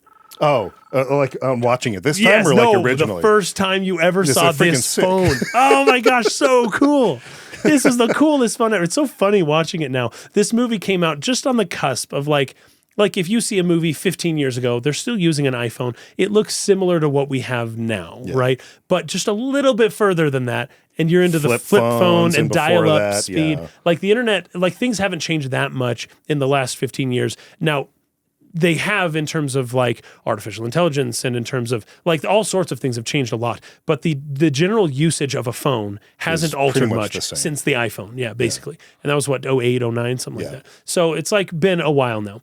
But to step just a little bit beyond that feels like stepping way beyond that. This is like a dinosaur phone. But when I first saw this phone, I was like, this is the coolest phone I wanted. Yeah. The only phone that I've wanted nearly that much was Cloud's phone in Advent Children. The flip phone in Advent Children, Like they had the coolest phone designs, and now everything is just a flat black mirror, basically, which is where the show Black Mirror comes from, by the way. It's your phone when it's off, and you just see your blank stare looking at whatever slop you were, consuming on your phone. Yeah. But the way they were creative with phones before the iPhone showed up and everything had to just be that. It was, you got the different ways it can flip, the different ways it can go sideways, so you can text, you got the full keyboard. I had some really cool phones back in the day, but this was the coolest phone in the world. And of course, he gets the phone and he's listening to Morpheus tell him what to do, and he just can't do it. Yeah. So he gets taken into custody, and he gets brought into the interrogation room. Because his boss gave him a choice. You can either work for this company or not. Yeah. And then Morpheus gave him a choice. There's two ways out of this building. Yes. You get on the rafters and you climb, or you go out with them. You get cuffed. And he's like, I'm going to go out with them. I'm going to go out with them. Now, this is so great because it's a setup to the jump program where he has to like jump the building to the other side. That's right. Right. So he's afraid of heights. He's not ready for this yet. Yes. Like he does. He has like the inclinations. People are telling him things like, you think you're special. Yeah. He's looking for Morpheus. He has this inclination. Something isn't right about this world. Right. Yeah. But he's still very much afraid of the fall. Yeah. Afraid of death. He still very much believes in it. Yeah, and that's right. To the point to where he'd rather get taken by the FBI. and he knows what he's been doing. Right? He knows exactly what's going on. When Agent Smith throws the file down, he goes, we've got evidence on you that you've perpetrated every crime that we have a law for. Like, you've done everything on the internet. Every cyber you crime. Every cyber crime we have a law for. It's just this huge, thick stack. But also, that they know what he's looking for. They know he's looking for Morpheus. Yeah. And he's like, I'm looking for Morpheus, is what Agent Smith is saying. If you help me find him, all of this goes away. Yeah. Right? And it's just so funny because it's so hard to know, especially early on, how to take Neo and Keanu Reeves as an actor in particular, because it's like he's just going through the motions. Like whether he's at the club, he wasn't that into it. Whether he's talking to this drug dealer client, whatever. He's just sleeping a lot. He oversleeps again. He's just being berated by his boss, straight-faced. And it's not until these, the agents are coming that he's really like showing some pretty intense emotion. But when he's here in the interrogation room, I did not necessarily see him talking back to Agent Smith the way that he does, right? Where it's like, how about I give you the finger and you give me my one phone call, right? And it's like, whoa, this is this was hinted at before, but we didn't really see his personality this way. But the hint before was, Mr. Anderson, you have a problem with authority. Yes. That was the important line to remember. So now we're here. The FBI, they have a big dossier. They're authoritative. If I was in their position, I'd be very deferential. I would not be trying to provoke them in any way. But Neo has a problem with authority. He isn't built that way. He's not built in the, yes, sir, I'll be subservient and do what you say manner. He doesn't fit into that. So even when the FBI shows up and shows him that they have evidence for him committing every single cybercrime that they have a law for, he's like, I want my one phone call, right? And this is wild. What is the use of a phone call if you cannot speak? And once again, because you can talk about Keanu Reeves acting here, it's actually quite good in this part where he's like freaking out and screaming and get away from me. What's wrong with you people? You can kind of tell what he's trying to say behind the makeup mouth. But Agent Smith, he's also difficult to buy as an actor until you understand what exactly he is, right? Yes. So in this interrogation scene, you don't know that he's basically just a computer program, right? Yes. He's a program written to achieve a specific objective. But when he's talking, it's so dry. It's so, everything he says is just so smooth. And it's like, is this even a real person? Like, it's hard to buy the acting until you realize what the actor's doing. And then he's a great actor. I think it's wonderful. Yeah. But it's difficult to understand first. And when the two of them are together, it's kind of like, well, this just doesn't feel real, right? It doesn't feel real at the moment. Another thing that I love about that is that it's so powerful when he breaks that and actually starts showing some extreme emotion. Yeah, that when was he's crazy. Interrogating Morpheus. That was pretty crazy. When he tells all the other agents to leave. That part was wild. And he takes the earpiece out. And he's revealing who he really is. This individual program that has gained some form of sentience or life outside of the parameters of its programming, but hates it and wants to escape so badly. It's like the machines created an AI to guard the Matrix, right? And the AI they made is now rebelling against them, because he doesn't want to fulfill that purpose anymore. And once again, you really have to get into the other movies that don't exist in order to really get that full story, realization, right? In order to realize that whole thing. So I guess you've got the Gnostic escape out, and then you've got a reverse Gnostic. It's almost like the Sophia, the spill over of the demiurge into creating this world, and then the demiurge. It's almost like Agent Smith is a spillover from the demiurge, right? Yeah. Oh no, another little leak happened. It's Gnostic inception. But yeah, exactly. There you go. You had the demiurge who created this world. The humans came from this world. They created AI, and it goes down. Starts, exactly. But then it's kind of going to work against the demiurge now but it's part of, anyways. It's just it's pretty ironic how this all works. But yeah, ultimately Neo is. Like, they freak out. They put this freaking bug in his stomach, right? The electric, like it's like a mechanical bug, right? And he doesn't believe any of it's real because he wakes up right again, just like he did before. He didn't even get 2 hours into that day, and he's already waking up again to something else. Like, oh man, it's crazy. And he thinks that it's all a dream, right? None of that stuff actually happened. It was all a dream. That's it, right?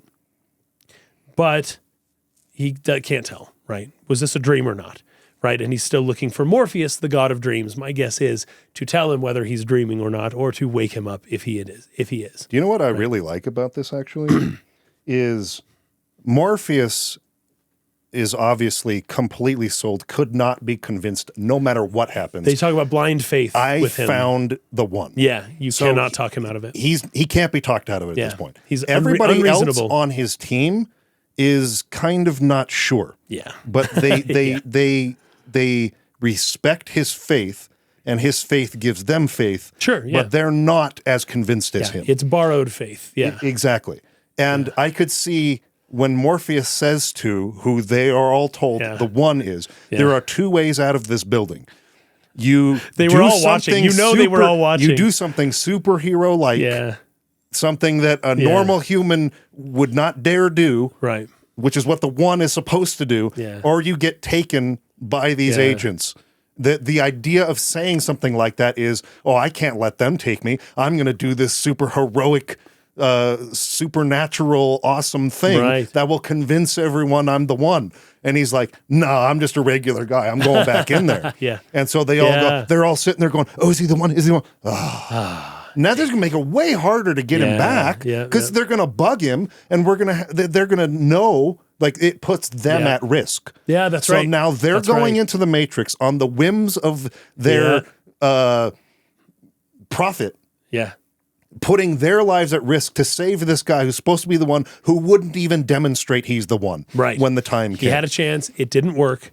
And now Morpheus didn't care. Morpheus doesn't care. So it's against evidence. It is blind faith against evidence. This is exactly why Cypher begins turning. Yes, exactly. The moments like that, moments where Neo chooses to get taken by the agents rather than prove he's the one, are the reasons why Cypher is eventually goes over that cliff of being like, I don't believe any of this anymore. So you can blame Cypher for murdering his friends. You can blame him for that, but you can't blame him for just second guessing his leader, right? He has a point. He has a good argument technically. He's wrong in the movie, and he did horrible things by taking it way too far and deciding to kill his friends. But you can't blame him for having the thought, right, of why didn't I take the blue pill, which he says later on. It's like one of his most famous lines. Why didn't I take the blue pill? But as far as the bug that you mentioned, now he's going to get bugged and we're all in danger. That bug goes into his belly button. This is very important because what Neo is doing is trying to separate from the Matrix. That's what he's trying to do. And in fact, even later on when he talks with Morpheus, I believe, or maybe it was Trinity, but I think it was Morpheus, later on, he says, this is the one question. Here's the question you've been trying to answer. You know the question. What is it? And Neo says, what is the Matrix? That's his question, right? He's trying to separate from the Matrix, or he's trying to not have it be something he lives in, rather something that he is aware of outside of his normal experience, something like that. Remember, the word Matrix means mother. Right? The connection of the Matrix to the human is, the connection of the mother to the child is through the umbilical cord. So he is severing the umbilical cord in his attempt to get out of the Matrix. But they are reestablishing it, basically. They are reinserting the umbilical cord into his belly so that he can stay apart. He is now permanently connected to the mother in a way that he can't easily just get out of now. So I think it's very pertinent that it climbs in through the belly button. It could be through the mouth. It could be in different ways. It could even be like through the ear or into his brain. Yeah, you think about that. It's like, and a lot of there are lots of movies or stories that have a similar thing that crawls into a person. Yeah, going like through Alien. the ear, going through the eye. You know, it's rarely the belly button. Yeah. The navel is very specific, purposeful choice there. Very purposeful. Yeah. So the mother is trying to reestablish connection with the child who wants to leave it. We come to the point where they meet underneath the bridge. And of course, Trinity is like, get in and we're going to take you. And of course, the first thing that they ask him to do when he gets in is take off your clothes. That's not, I don't think it was Trinity. I think it was the other girl. I can't remember everyone's name. Take off your shirt. Yeah, take off your shirt. And he's just like, why? Once again, he has a problem with authority. So someone told him to do something he doesn't want to do. There's a term for this. It's called oppositional defiance disorder. That's what it is. It's where, you know, like in children or teenagers typically, although it can manifest in adults as well, you will not do anything anyone ever tells you to do ever by virtue only of the fact that they told you to do it. Yeah. And even if it was something you were just about to do, when someone tells you to do something you were going to do anyways, you then don't do it. By the way, the ironic thing... Everyone might do that from time to time. The ironic thing is that if someone knows that, you become very easily manipulated. You can be controlled. Yeah, you're a puppet now. Your attempts to not be a puppet become a self-fulfilling prophecy. Yes, exactly. Along the orders of the Greek myths, like in Oedipus, where it's like you get the prophecy that tells you your son's going to kill you. Oh, I better kill him first. And then you end up putting in place the events that ultimately then he does kill you. But it wouldn't have happened if you hadn't have done that in the first place. This is great, though, because of the whole resistance of fate. Oh, yes, Neo, the whole movie is trying to resist this idea of fate. He doesn't want to believe because he has a problem with authority. Yes. Because he doesn't want to do what he's told. Right. Nor does he care to tell other people what to do either. Yeah. Like he just, leave me alone. This is almost something he's overcoming. It's almost it's almost like a personal flaw.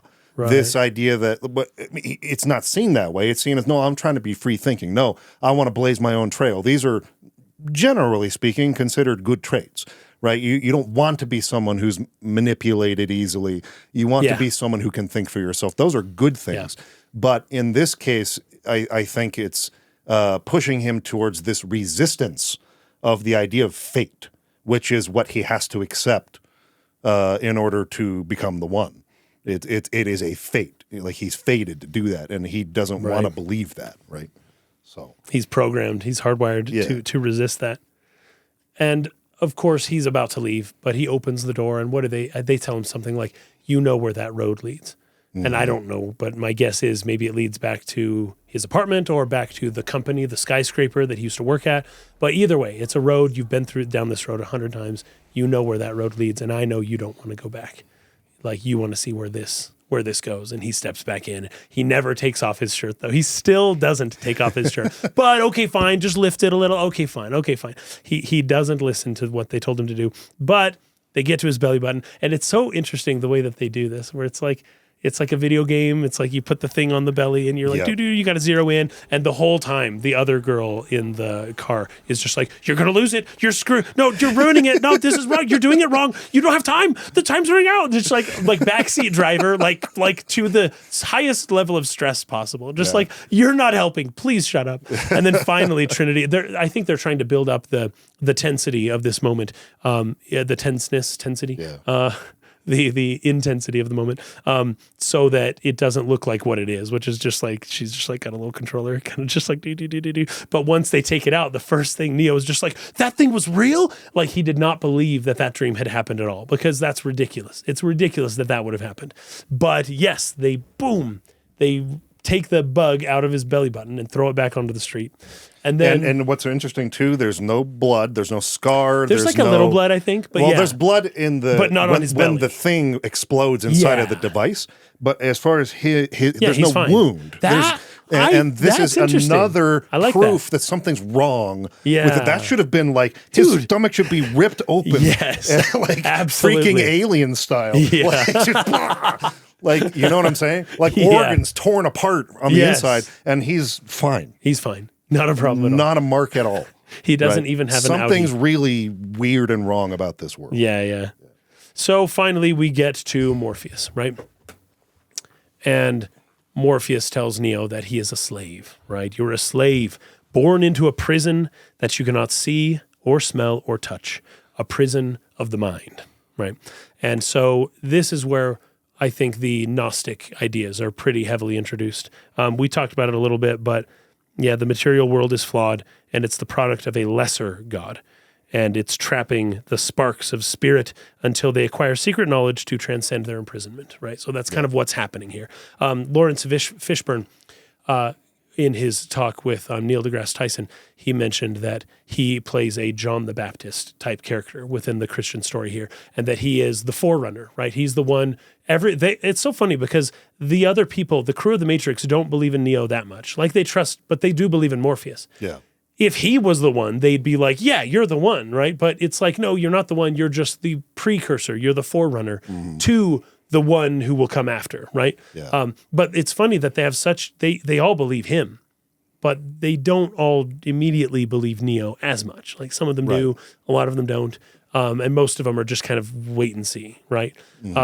But they all have this unwavering trust of most of them, except for Cypher. They have this deep trust of Morpheus, right? And so, there's the whole pill thing. I thought this was really cool, the way that the mirror and the way that it kind of worked, because, you've got the analogy of Alice in Wonderland, right? Like, do you want to take the blue pill, you go back to your office job and don't ever be late again because you're fired if you do. Hopefully your other night job is making up for that.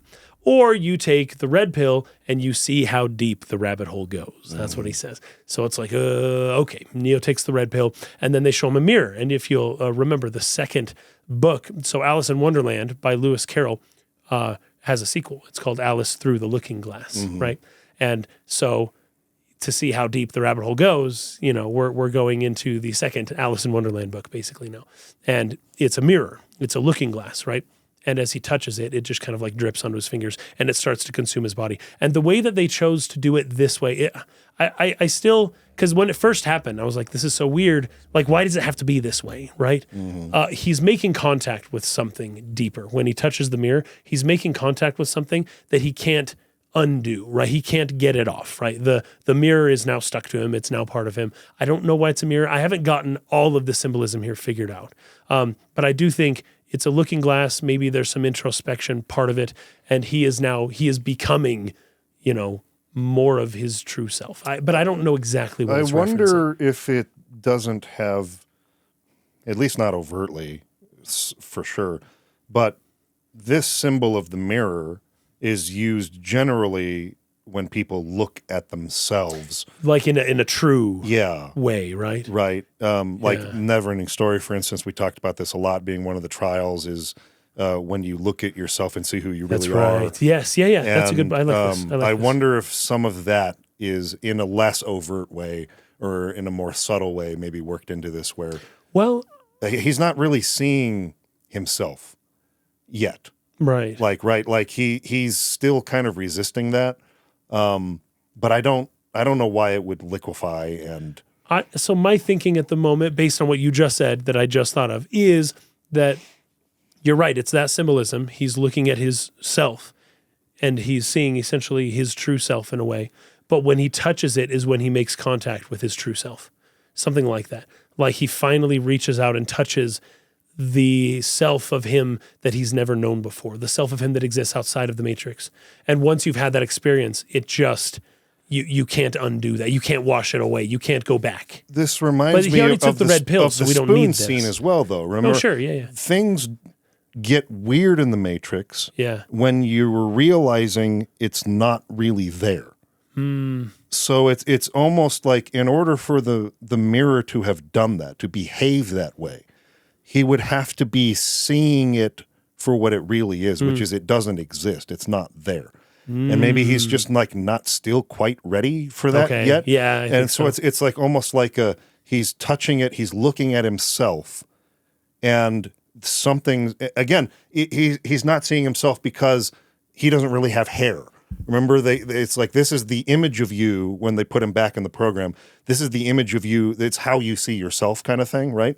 But in real life, his head shaved. But like when he's in a program, he's got hair and stuff. That's so right. It's like right. Residual self-image. There's this experience in which, in a moment in which he's looking at himself, the world kind of starts falling apart. The way when you realize the spoon's not there. But then like he kind of pulls back from it. Yeah. And it kind of goes back to being normal again, right? Right. The Maybe mirror that's does. What's going on there. A great one in the chat, he's referring to the mirror as turning into mercury. It does and that look is like kind that. of what it looks like. Yeah, the quicksilver, the liquid silver. And it's purifying.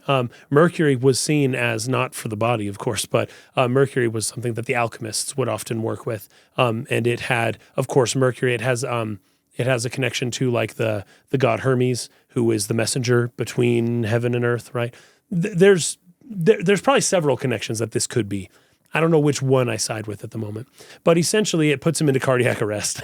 Whatever happens is he was so not prepared for it, and it spreads all the way up. And the craziest effect is when he like screams and the camera goes down his throat. Yes. And you hear his scream slowly become voice. Digitized. Yeah. And it's like, that's what it always was that digital voice. It was never a real voice until now we wake up in the real world and it's boom.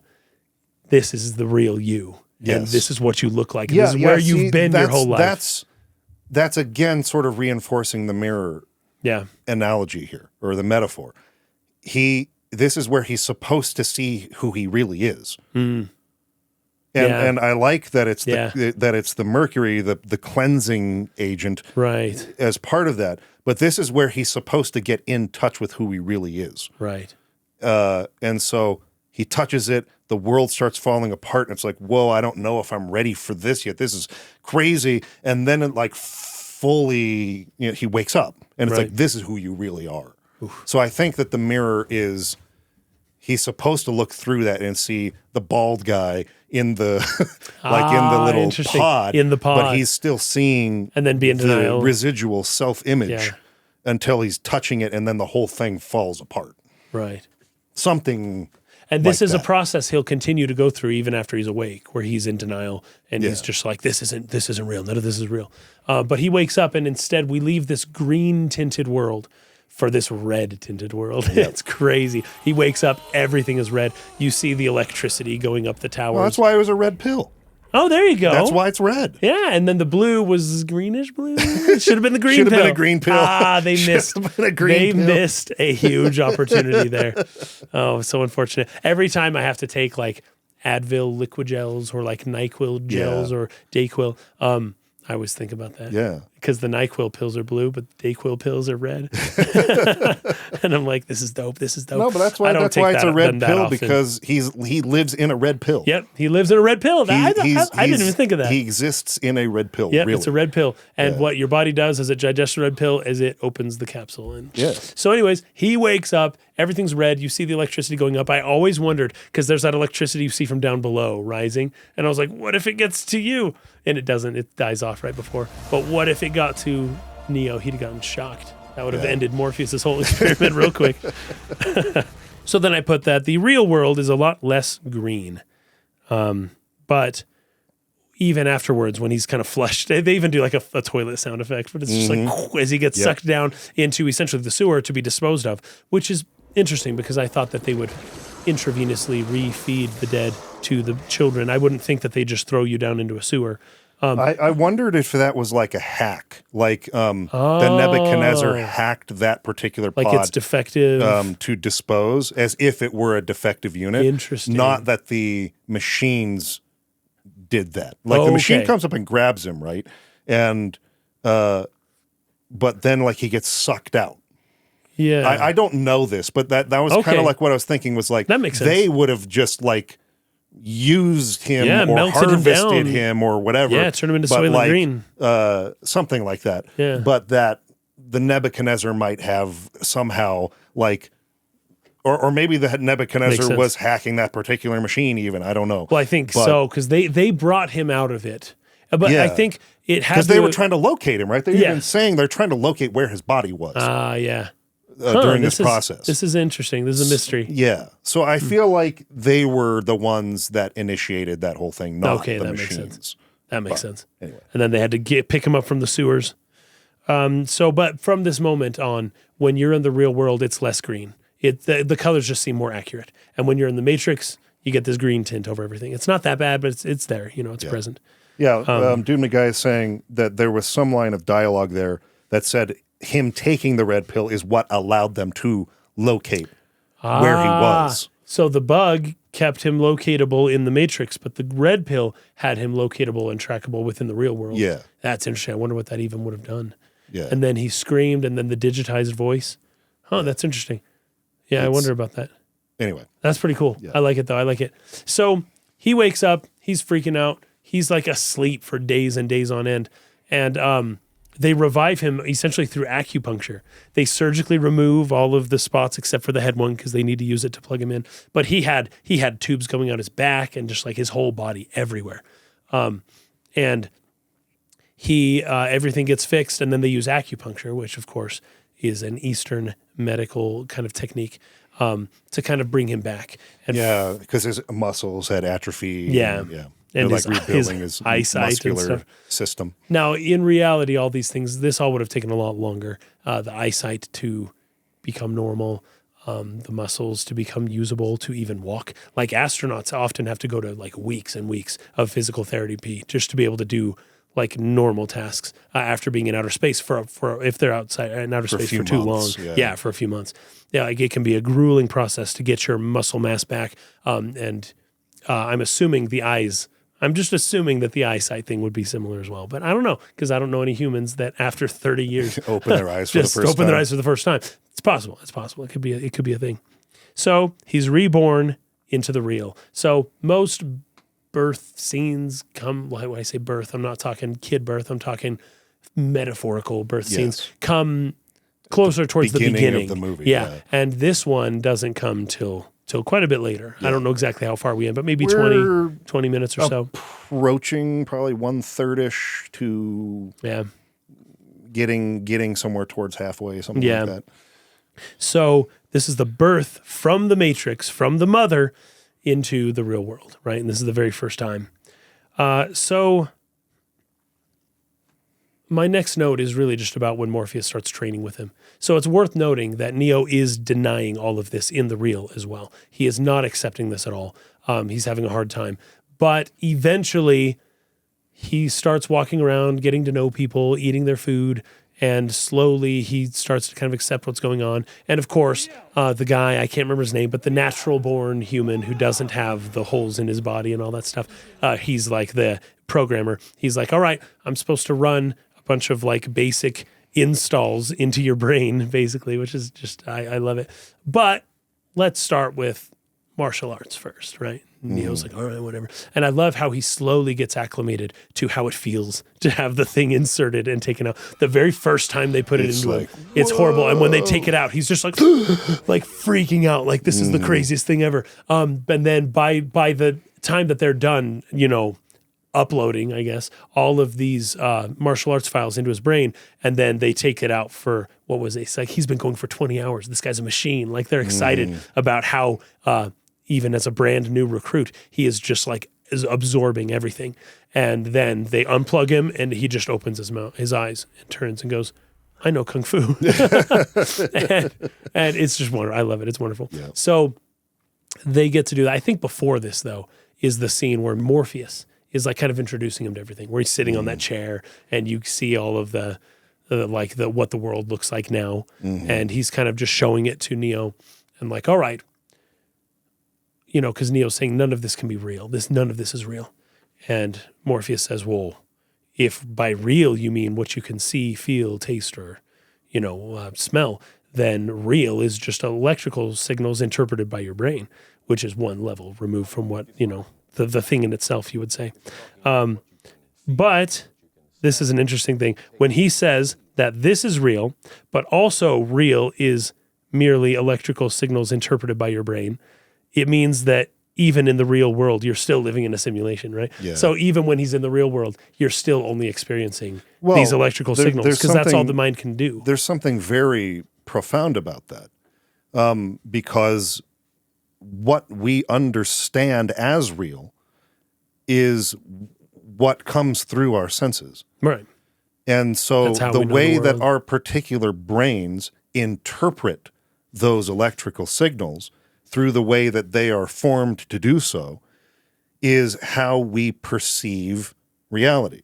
Right. But if you were transported, your consciousness and all your memories, into the brain of a cat, and you were seeing the world in black and white or very limited color, you would start to see that the subjective experience of reality is really, really based on your particular physiology, anatomy, and how your brain interprets those electrical signals. Which is usually what's needful. You only see the stuff that's needful for you to see, right? For survival. For survival of the species, Going, back for generations and generations. Yeah.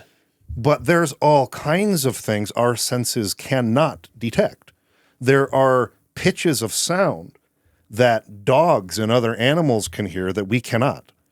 There are there's certain kinds of light, infrared, Yeah, like bees. Yeah. To see what a bee sees would be crazy. It would change your entire idea of what reality is. Oh, totally. Yeah. To be able to see what a bee sees.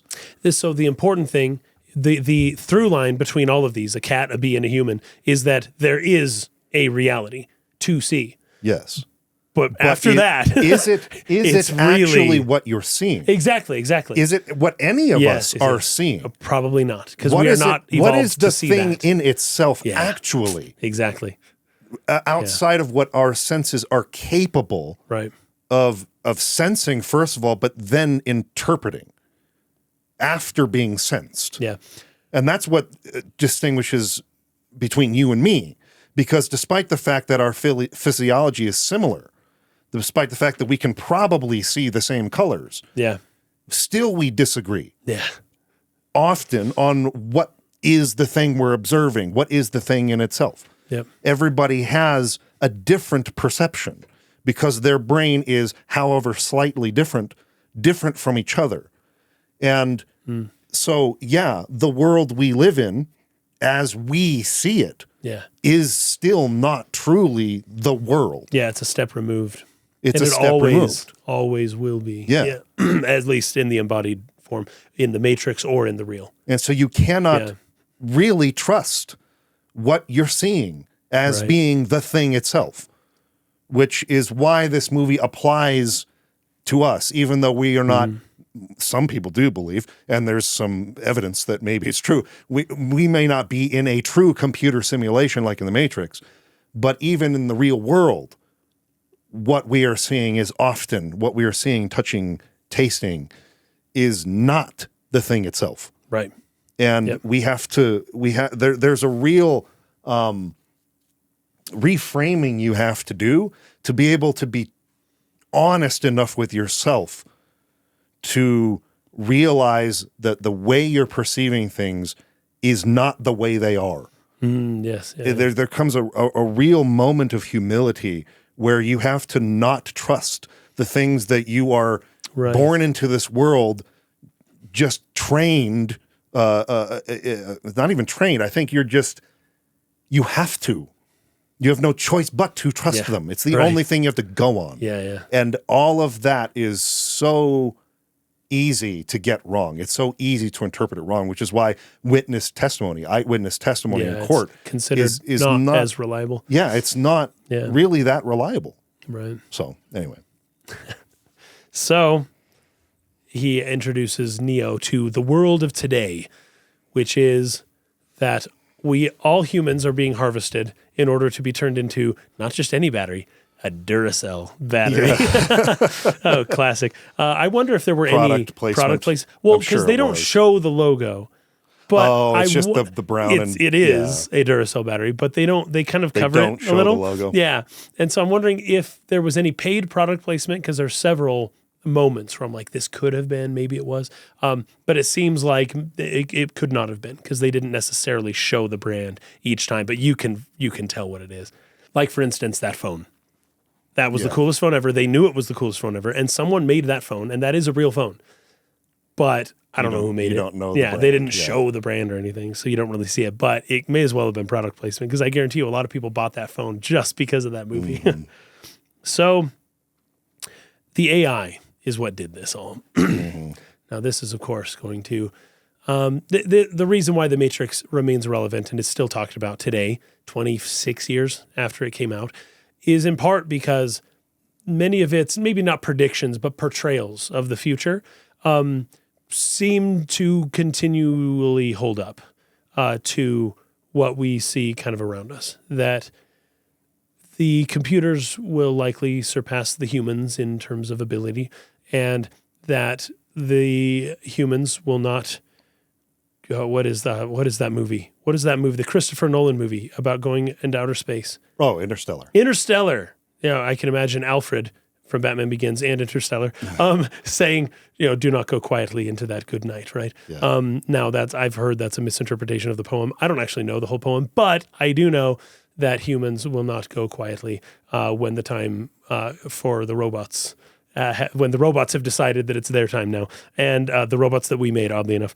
And so there likely will be some conflict in the future between humans and robots, not least whenever some random judge declares that robots are sentient and have rights. That's going to be weird whenever it happens, which it probably will, maybe, I think. And so it's just, there's weird times ahead, and we don't know how it's all going to work out. But The Matrix is one way it could work out. And the movie, I think, remains relevant, at least in part, because it's still, all these years later, it's still not far-fetched at all. Like it seems maybe more plausible now than it even did back when it was made, which is really something, I think, because it came kind of at the cusp of the internet and a lot of the things that now we see, and we just see in a different light than they did. But the predictions still seem to hold up pretty well so far. We're not into any of this stuff, but it's like we haven't really been sidetracked either. It's still headed in the same direction. So Morpheus also mentions that fate is not without a sense of irony, right? Because we scorched the skies. We thought we were going to starve out all their energy. This was and we just kind of stabbed ourselves in the back. This was a detail I didn't remember. That the machines were solar powered. And so in an attempt to kill the machines, they blotted out the sun with some kind of weapon.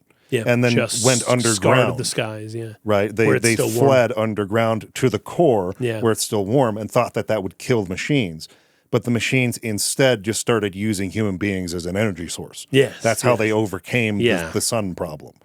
So they started this whole harvesting program and created the Matrix as a solution to the problem of not having solar energy anymore. Freaking crazy. Our reliance on machines and desire for simulacra inevitably leads to what happened. It's like the idea of retro causality, that there's like an idea in the future that is pulling the past towards it. And this is Rocco's Basilisk. If people want to learn more about that, it's pretty fascinating stuff, and also stuff that can't be proven, but also seems to be probably true. An example of this is the stock market. If people think the stock market will be good in the future, it will be good in the future because it's based on what people think. So putting your mind into the future and saying it'll be good 6 months from now leads to it being good 6 months from now. That's it. Or it's going to be bad 6 months from now. Take your investments out. Okay, now it's bad because everyone took their investments out. Okay, it's a self-fulfilling prophecy in other ways, but it's also one that can't really be any other way than the invisible hand kind of guides it to be at whatever point. And this is also where it's revealed that Neo is the reincarnation of the first man who broke out of the Matrix. And I'm hearing echoes of Dune here a little bit. This seems to be, so in Dune, Frank Herbert wrote an epic, heroic story, and then later decided that that's not what he wanted it to be. That's how I take it. I know there's clues and whatever. I get it. But the Matrix is unapologetically heroic, right? This is the story of a true hero who saves the people, right? I'm hearing echoes of Frank Herbert's Dune, although, and in my opinion, he just wrote a dope heroic story first and then decided it didn't align with his philosophical leanings. And so kind of tried to spend the whole rest of his career recanting all the stuff that he wrote because it's not, really what, where he felt that people ought to be putting their faith or beliefs or ideas or trust. But here in The Matrix, we see kind of a different, spin on that, taking those similar ideas, but being like, no, he is literally the Kwisatz Haderach. Morpheus is a blind. This is one of the interesting things because we brought this up with the Dune review, talking about, blind faith and how the people are so excited about the prophecies are coming true and it's all crazy. And it's like, Frank Herbert in Dune 2 had other ideas about that. But in The Matrix, you see that same sentiment with Morpheus, with blind faith, not questioning anything, not caring, with all the people around him who are just like, I can't believe it. You might be the one, man. Oh, this is so cool. And he really is the one, right? Yeah. So it's kind of taking a lot of ideas from the first Dune, but not any of the other Dunes, and kind of, basing a lot of it off of mostly that, right? And I'm seeing just tons of connections between those two. We probably aren't going to be able to finish the movie today. Yeah, I don't think so. But it's not a bad place to leave off. Well, yeah. How about this one? This is an interesting place. There's a line here where Neo's just like, not really understanding exactly how things got to this point, but they explain to him, most people in the Matrix are so comfortable with what it is, with their version of hyper reality, that they will fight to protect it, right? And this also goes along with some of the points that Trinity was bringing up earlier. And this is also will tie into our subtle feelings of discomfort in watching that hotel or the lobby scene a little bit later. But it's all hinted at here. It's all justified here. We'll put it that way, that people will die and to defend and protect the Matrix, the world that they live in, however it is, be it built on sand or not, or rock. It is it is what it is, and we will die to protect it, right? And also Trinity is telling him, hey, anyone at any time can become an agent, right?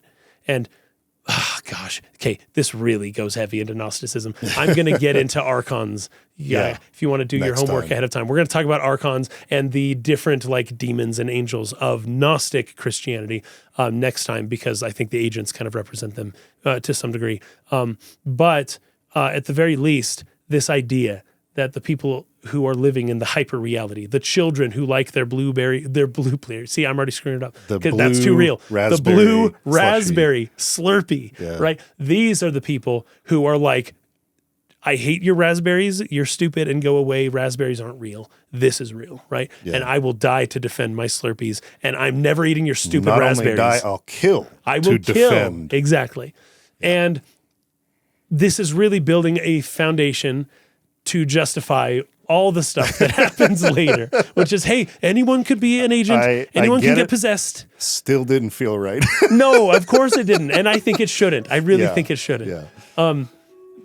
Anyways, I just figured maybe that's probably a better spot to end it. Yeah. That's our foreshadowing for the future. This movie's dope. This movie's great. We're not quite halfway through, I think, but I think we'll be able to finish it next time. I think so too. I think we've set up most of the philosophical touch points that will just be reinforced. We don't have to like reintroduce them again. Yeah. So I think we'll get through the rest of it real quick. Maybe even have a little bit of dev history next time. I don't know. I might learn another anecdote or two. It, right? Okay, thanks for watching, guys. We'll see you next time. Peace out.